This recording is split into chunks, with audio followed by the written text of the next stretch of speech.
옆에 분과 우리 인사하도록 하겠습니다. 당신은 사랑받기 위해 태어난 사람입니다. 라고 인사하도록 하겠습니다. 예. 감사합니다.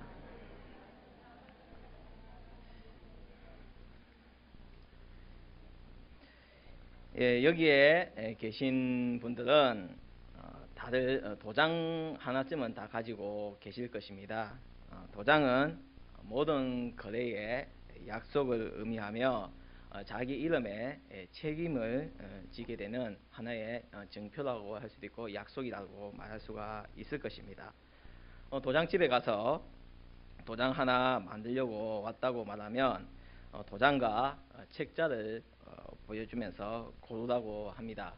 책자는 마음에 드는 글자체를 고르기 위해서이고 도장은 그 재질을 고르기 위해서인 건데 가장 흔한 것이 나무고 그다음 좀 가격이 비쌀수록 옥도 있고 상아도 있고 여러 가지가 있겠지만 가장 비싼 것은 번개 맞은 대추나무라고 그럽니다. 예. 뭐 과학적 의미로는 그 대추나무가 원래는 재질이 그 섬유질이 약한데 번개를 맞으면서 섬유질이 단단해지면서 이게 찍어도 흠 같은 게 잘 나지 않고 뭐 그런 것도 있고 미신적인 의미로는 이제 번개를 맞으니까 이제 귀신들이 들어갈 틈도 없고 이제 하늘에서 직방으로 내려온 거니까 뭐 그런 의미가 있는데 사실은 그런 미신적인 의미를 가지고 있는 뭐 대추나무 도장이나 뭐 그런 거 찍는다고 계약이 더 잘 되는 것도 아니고 뭐 그렇다고 그것도 뭐 영원히 가는 것도 아닌데 아무튼 이 도장은 누구나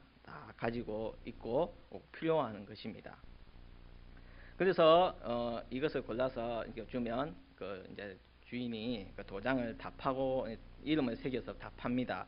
그럼 도장을 다 파고 난 뒤에는 마지막으로 그 칼로 도장 곁을 파서 홈을 만듭니다.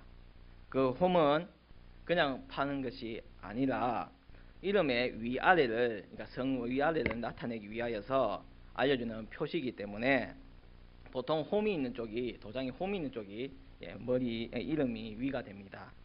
그래서 보통 도장집에 가서 도장을 팔려고 할 때는 다 그렇게 홈을 파주는데 근데 이 도장을 만들 때는 이 그 주인이 홈을 파주지 않습니다. 혹시 무슨 도장인지 아십니까? 예, 인감 도장입니다. 인감 도장은 만들 때 그 도장에 홈을 파주지 않습니다. 그 이유는 인감 도장은 말 그대로 큰 계약이나 정말 중요한 일에만 사용되는 도장이지 않습니까? 그렇기 때문에 그 표시가 없는 겁니다. 왜 표시가 없냐면 그 서류에 그 문서에 그 도장을 찍기 전에 한 번 더 도장을 보면서 생각해 보라고 했기 때문에 그 도장의 위아래가 없다고 합니다. 우리가 신중을 기할 때가 있습니다. 작은 것부터 큰 것까지 자잘스러운 고민을 할 때부터까지 여러 큰 거래의 성사라든지 심지어 어린아이가 동네 슈퍼에서 아이스크림 하나를 고르는 것부터 해가지고 우리에게 있어서는 여러 가지 작은 것부터 큰 것까지 고민들이 있고 그것에 대해서 갈등을 하는 경우도 많습니다. 그리고 나서는 어떻게 합니까? 생각한 후에는 그것을 이제 실천하지 않습니까? 중요한 일이라고 하면 다시 한 번 더 생각해보고 고려해보고 하지만 우리가 그것을 계속 생각만 하고 미적거린다면 그 일은 성사되지가 않습니다. 오늘 말씀을 통해서 살펴보면 이스라엘 백성들의 모습을 알 수가 있습니다. 그 배경은 바로 이런데 엘리야가 아합 왕에게 찾아가서 이스라엘 하나님 여호와께서 비를 내리지 않으시라고 말합니다. 그 사이 엘리야는 사르밧 가부와의 만남을 통해서 가루와 기름이 떨어지지 않게 했고 그 집 주인 되는 여인의 아들도 살렸습니다. 그리고 그 집에 있어서 가뭄이 3년이 되던 날 하나님께서는 엘리야에게 이제 비를 다시 내리겠다고 말씀하셔가지고 바로 아합 왕이 엘리야를 또한 만나게 돼서 이런 얘기를 하게 됩니다. 그래서 아합 왕이 엘리야에게 화를 내면서 이스라엘을 괴롭게 하는 자가 너냐 하면서 삿대질하지만 엘리야는 당당하게 내가 그런 것이 아니라 당신과 당신의 아버지가 하나님을 버렸고 바알을 따랐다고 말합니다. 그러면서 바알의 선지자 450명과 아세라 선지자 400명을 모아가지고 갈멜산에 나오게 해서 어느 제단에 불이 붙는지 해보자 해가지고 그들의 제단에는 아무런 반응이 없었지만 엘리야와 백성들이 세운 제단에서는 하늘에서 불이 내려와서 그 제단에 불이 붙어서 바알의 선지자들을 잡아 죽이는 그런 내용이 담겨져 있습니다. 성경 말씀을 통해서 보게 되면 이 이스라엘 백성들의 대략적인 큰 타이틀이 있고 이들의 특징을 발견할 수가 있습니다. 즉 서클이 있습니다. 이들에게 이스라엘 백성들에서는 주기가 있는데 그것이 가장 잘 나타나는 부분이 바로 사사기인데 이스라엘 백성들이 정말 평온하게 잘 지내고 있습니다. 정말 만사 형통 모든 일이 다 잘 되고 있습니다.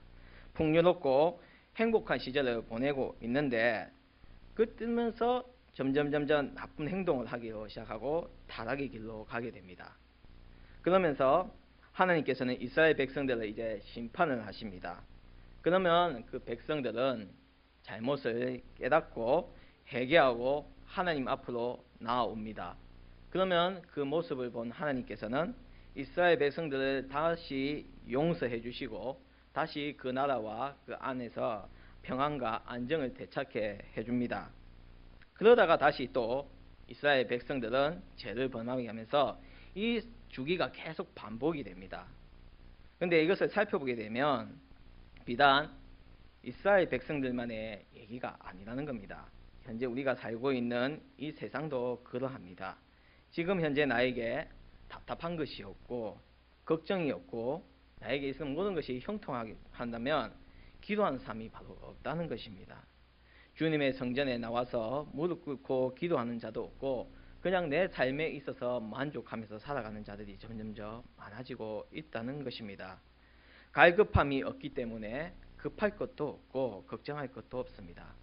그러면 보통 생각하는 것이 아무 걱정거리가 없으면 보통은 신앙생활에 더 매진할 수 있고 하나님과 더 가까워질 수 있는 신앙생활을 더 할 수 있다고 생각하겠지만 이상하게도 사람들은 그런 생각을 하지 않는다는 것입니다. 내 스스로가 만족을 하게 되고 그 만족은 물질의 만족뿐만 아니라 내 믿음의 모습에서 내 신앙의 연단도 이 정도면 되겠지 하고 거기서 그쳐버리는 경우가 많다는 것입니다. 기도하지 않아도 굳이 내 삶이 지금 너무나 좋은데 꼭 기도해야 되나? 이 좋은 시간에 와서 예배를 드려야 되나? 한 시간 너무 그런 생각을 하는 경우가 많다는 겁니다. 우리나라의 복음률이 약 20%라고 합니다. 우리나라 인구가요 지금 5,177만 명이라고 합니다. 양산시는 약 30만 명이고요. 그 중에서 크리스찬은 약 3만 명 정도 된다고 합니다. 한 10% 정도 되는데 이상하게도 그 양산 우리 복음률의 10%가 거기서 계속 오랫동안 그치고 있었다고 합니다.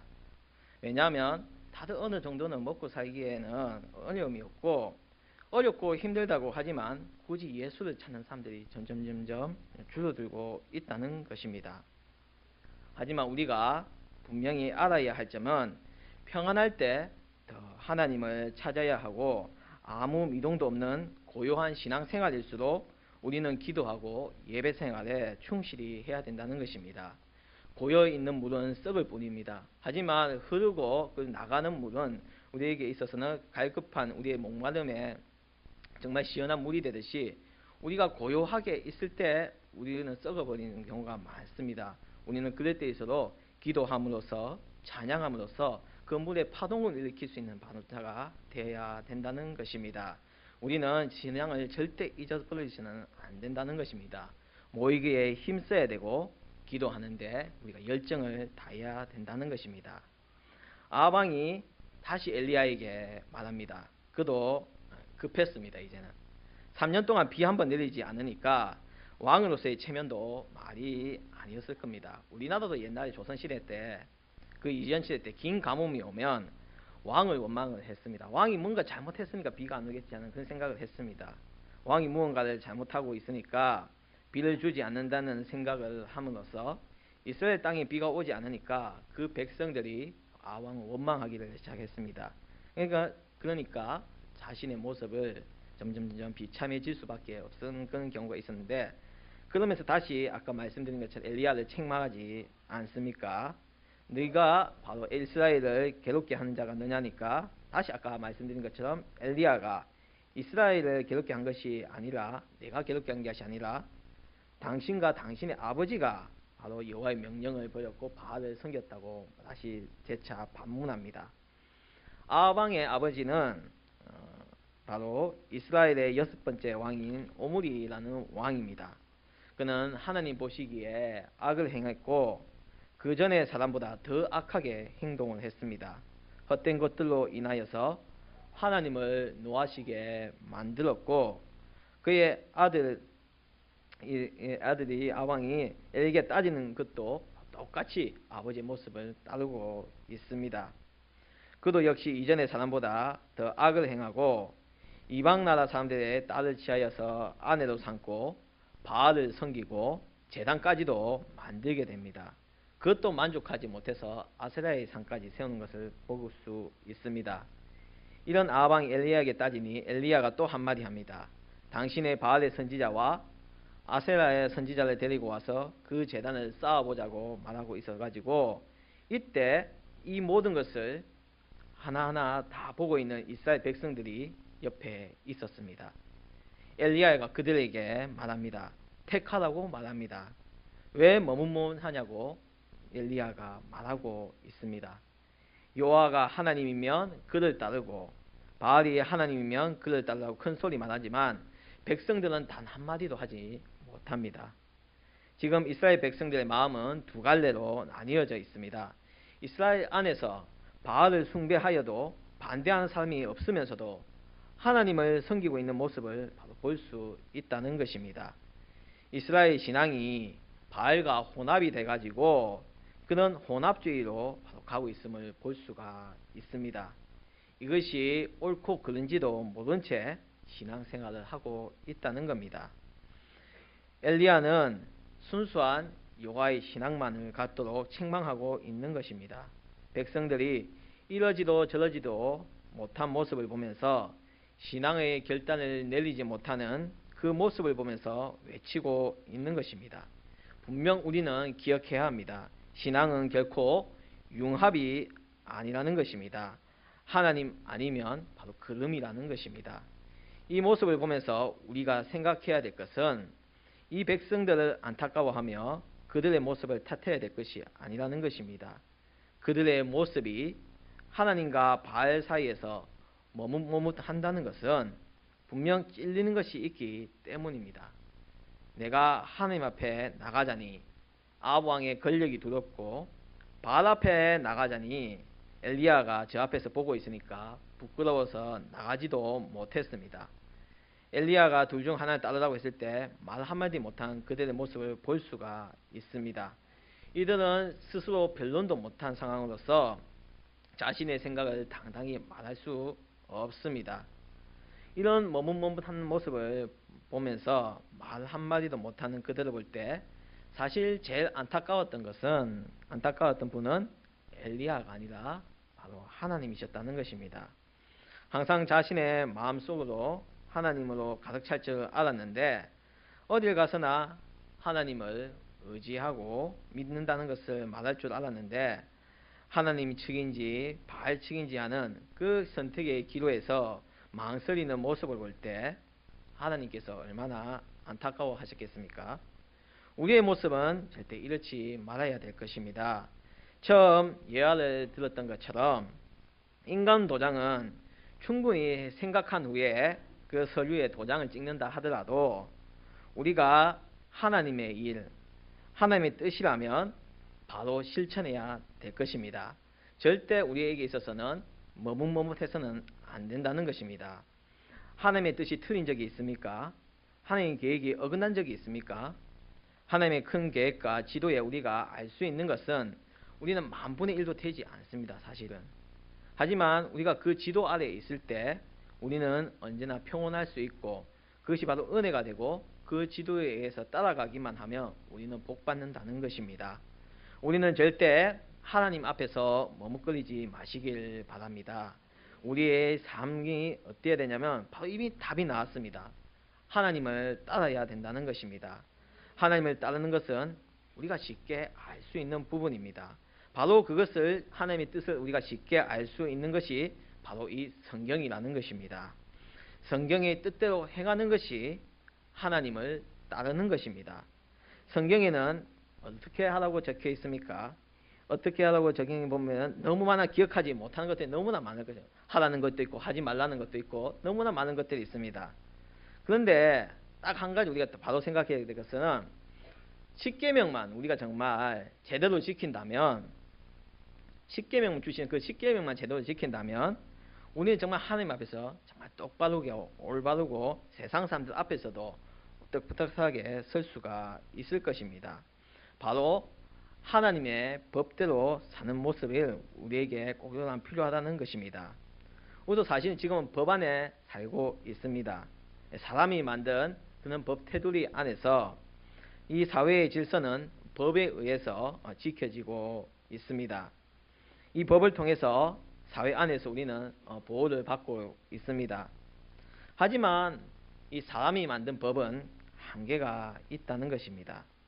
우리 하나님의 법은 그것보다 더 고차원적이고 고귀한 영을 세워주고 우리가 약해질 때마다 다잡아주시고 바른 잣대를 세워주셔서 우리의 모습을 깨끗하게 해주시는 것입니다.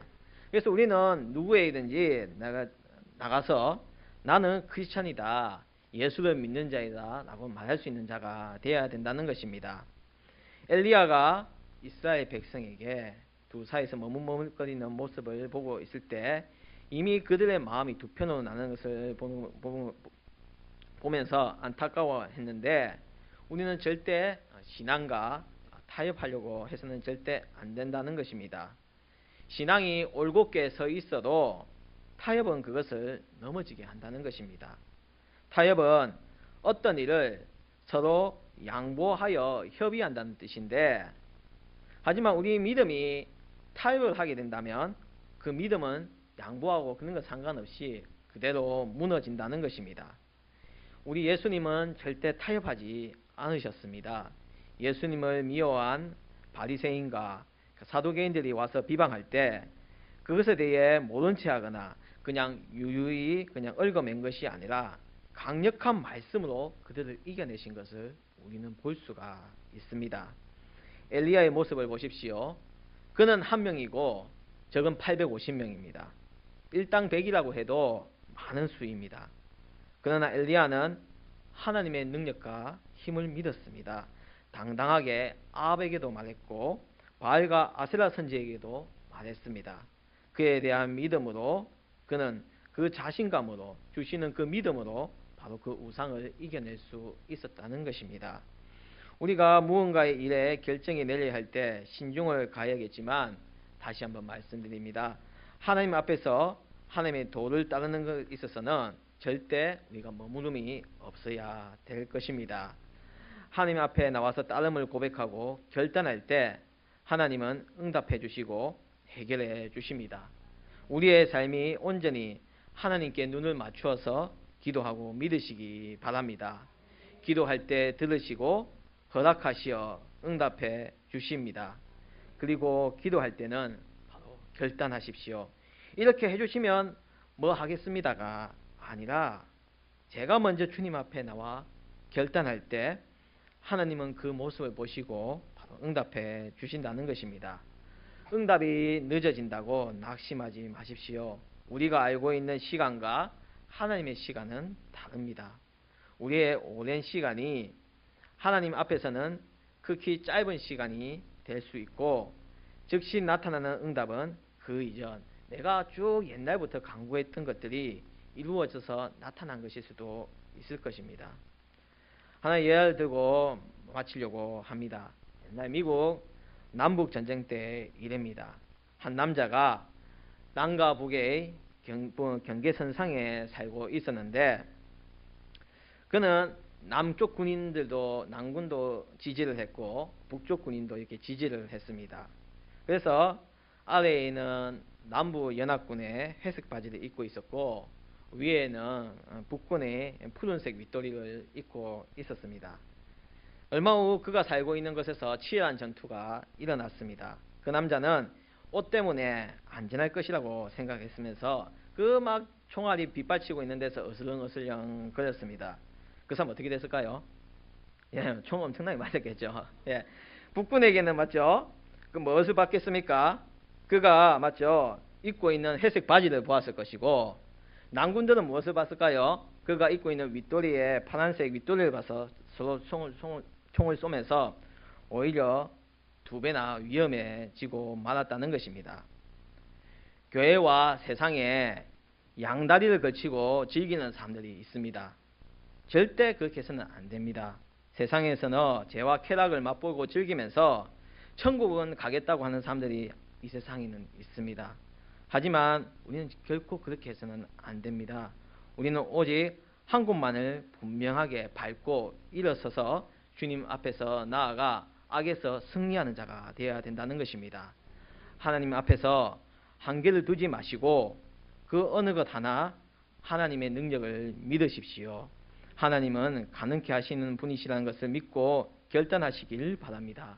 그 안에는 소망과 능력과 역사가 이루어지는 가정이 되는 것이며, 우리가 하나님을 향한 결단의 모습을 보일 때 하나님께서는 더 큰 은혜를 부어주시고 더 큰 능력을 주시고 응답해 주실 줄 믿습니다. 기도드리겠습니다.